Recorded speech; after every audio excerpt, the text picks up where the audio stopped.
ইয়াৰ পিছত বহুত লৰা ছোৱালীয়ে মোক সুধি আছে যে এডিআৰই ৰিজাল্ট কেতিয়া দিব এডিআৰই ৰিজাল্ট 7 মাৰ্চ শুক্ৰবাৰে আমাৰ গ্ৰেড 3 আৰু গ্ৰেড 4ৰ যি আমাৰ ৰিক্ৰুটমেন্ট কমিশন আছে তেওঁলোকে ঘোষণা কৰিব যিমান কেইটা পদ আছে তাৰ বিপৰীতে দুজনকৈ লৰা ছোৱালীক এই পৰীক্ষাত উত্তীৰ্ণ হ'ব আৰু তেওঁলোকৰ পিছত তেওঁলোকৰ মাজত পৰৱৰ্তী সময়ত ৰিটেন টেষ্ট অৰেল অনুষ্ঠিত হ'ব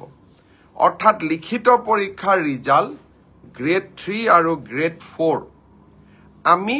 7 মাৰ্চ তাৰিখে ঘোষণা কৰিম এটা পোষ্টৰ বিপৰীতে দুজনকৈ লৰা ছোৱালীয়ে এই লিখিত পৰীক্ষাত উত্তীৰ্ণ হ'ব শেষৰ নম্বৰটোত যদি বেছি লৰা ছোৱালীয়ে একেটা নম্বৰে পায় তেতিয়ালে হয়তো 3000 পোষ্টৰ বিপৰীতে মই ধৰি লব কৈছো 6000 লৰা ছোৱালী পাস কৰিব লাগে কিন্তু একেটা নম্বৰ যদি বহু পৰীক্ষাৰ্থীয়ে লাভ কৰে তেতিয়া হলে একে নম্বৰ পোৱা লৰা ছোৱালী সকলেও পৰীক্ষাটো ডেফিনেটলি পাস কৰিব অৰ্থাৎ আমি যদি ধৰি লও 50 is a cut off mark কিন্তু 50 যদি 50 জন লৰাই নম্বৰ পাইছে তেতিয়ালে 50 জন লৰাই লিখিত পৰীক্ষাত পাস কৰিব গতিকে 1:2 বুলি কলেও 1:2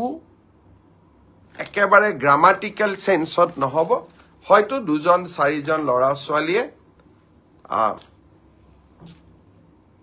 বেছিকৈ পাস কৰিব এডিআৰইৰ পৰীক্ষালৈ